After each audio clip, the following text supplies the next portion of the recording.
influencer the other day, and I wasn't quite sure what he meant by that. And I started thinking about it, and an influencer is somebody who says something on social media that influences other people into believing that what they say is true or good. And occasionally I do talk about somebody's product, but I want to let you know that I don't make any money off of these promotions or these endorsements. But I do oftentimes receive things for free. So a few years ago, a buddy of mine, a guy named Matt, gave me a barbecue outdoor grill. Barbecue's not the right word. It's a fire pit. Okay. So anyway, that worked out really good, and I did a video for him. He was thankful, and then he came back to me and he said, "How about my wood splitter?" This is the pro version. I've got the 30-inch stroke. I think they make one with a 36-inch stroke. It's almost identical, but I wanted this one because it has the viewing window that they talk about. And when you're looking down through the top of it, you can see that there's an opening, and I really like that a lot. There's a lot of things about this splitter that I think are very unique and very useful. So he sent me a wood splitter for my Bobcat, which is an amazing tool, and you can go back and look at it. I think you'd be impressed with that. And then recently he said, "I've got a new tool. It's called a spade blade." I said, "What the hell is a spade blade?" He says, "I'm going to send you one. Would you do me a video?" I said, "Okay, I'll do a video." So I'm using it for the very first time. Today is the absolute first time. It just came, a truck dropped it off. So let's go take a look and see what you think. Well, this showed up at my house the other day, and my first impression of this is, how am I going to use this? What am I going to do with it? You know, clearly it's a digging tool. It's a very well-built piece of machinery. I inspected all the welds. They were really, really beautiful, absolutely gorgeous welds. And the thickness of the steel is this thing looks really well built. It's powder coated. It's a very, very professional tool. But I had apprehensions. I thought to myself, now, if I had a specific job and I'm going around in my mind thinking about what kind of work would be most valuable for this tool, what could I actually use it for? And until I get out and practice with it and figure it out, I'm only guessing, of course. There's a little hole down there. I asked Matt about that. He said that that's for holding it down. My first observation was that everything was flat. I expected it to have a sharpened edge, and he told me that the sharpened edge would just get damaged and blunt in no time. So I guess that makes sense.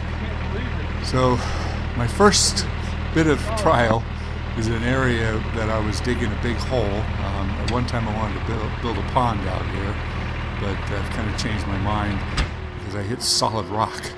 I thought, okay, I'm going to test this out because there's like solid sandstone underneath here.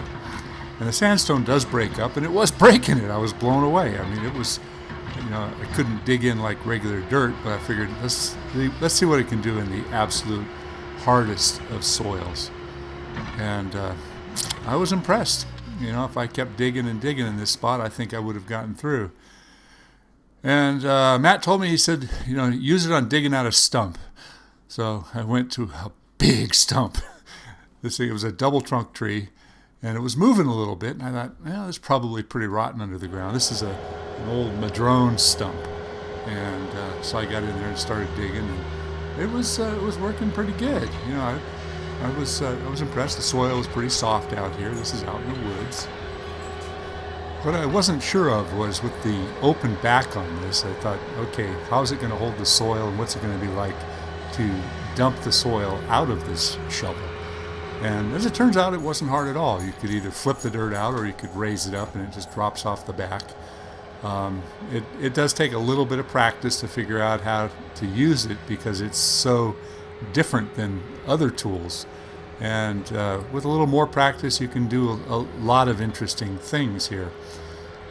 You can put it in a completely straight up and down position and dig the hole with vertical sides, which would be great for planting trees.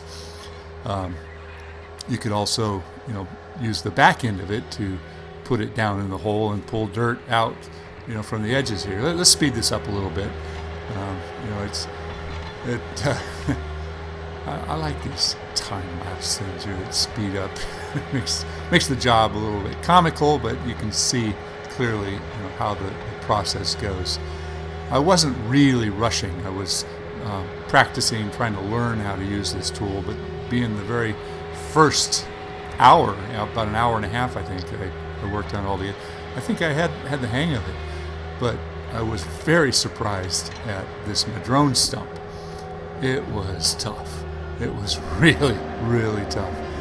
And as I got down there, I was able to dig around a lot of these roots and start working on it. The one thing I was thinking about was it's hard to push this blunt edge through a root. It doesn't have any cutting power to speak of.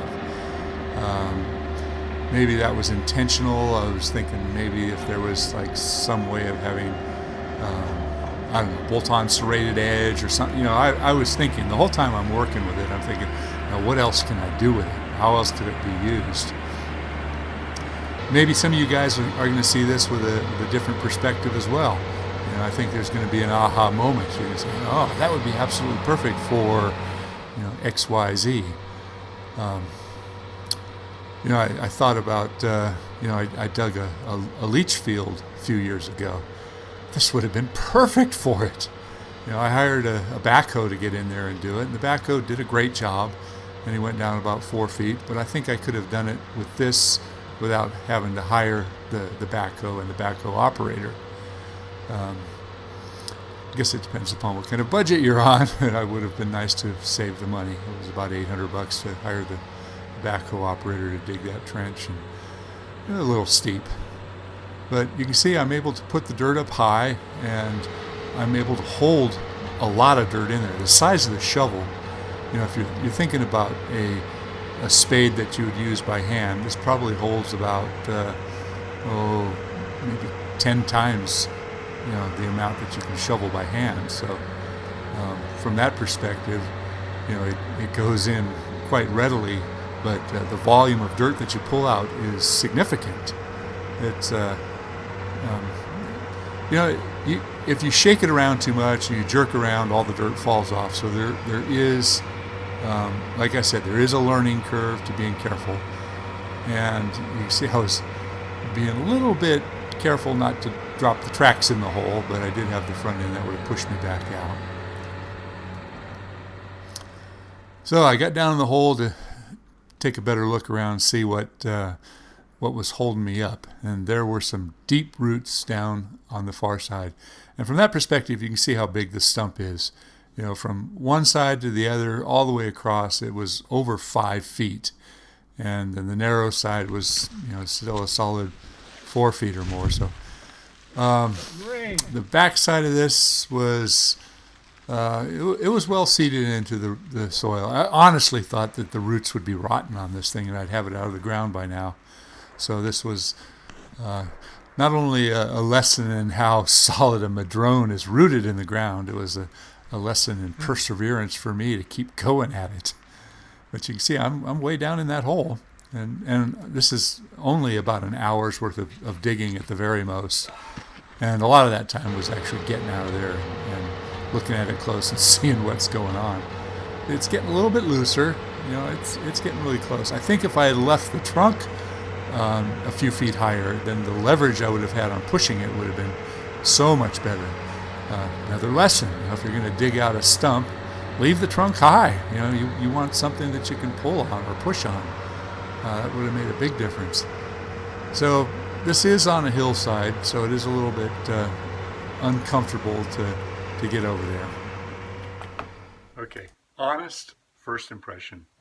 I used it for about an hour and a half. Had my buddy Randy doing some video work with my camera, and it started raining on me, and I was running really low on fuel, so I did not finish digging that stump out. I'm sorry. I know you guys really wanted to see that thing come out. Maybe another video. In any case, my honest opinion is, well, wow. I could see using this thing for planting trees. I could see it digging a hole for a 48 or even a 60-inch box tree and nothing flat. And I could see using it as a boom for chaining the box tree and setting it down carefully into the hole, because it extends out in front of the bobcat a bit. You know, you can put it out there. I also see it as a back drag for trenching. I didn't do that yet, but the way that this is angled is quite remarkable. I think there's a lot to be learned by using this tool. It's brand new to me, so what you're seeing is very first impressions, but it's built well. I tried to break it. I really did. I pushed it hard. It didn't flex, didn't bend, didn't move. What he did tell me is it's made in America. Him and his two sons are the owners and builders of this machine. They have robotic welders. They've got a big facility in Minnesota. And they do all the welding themselves. They construct it. They buy the steel from American-made steel. So, you know, that makes me happy knowing that it's an American-made product. I don't know what he's pricing them at. I think it's ballpark with shipping and everything, somewhere in the $1,500 range. But if you're going to be doing any digging, it's an amazing tool. I'll tell you what it is not. It is not a backhoe. I kind of equate this to if you had a spade, a shovel, that was almost indestructible, and you put it in the hands of a robot that was 100 times as strong as a man and said, okay, dig. That's what you've got. It's pretty cool. So I'll keep playing with it, and I'll keep doing some more videos in the future, but this is my first impression video. So thanks a lot. If you like it and you want one, it's TM Manufacturing. I'll put a phone number in the comment section there. Matt's a great guy. You'll get him. You'll talk to him all about it. I am impressed.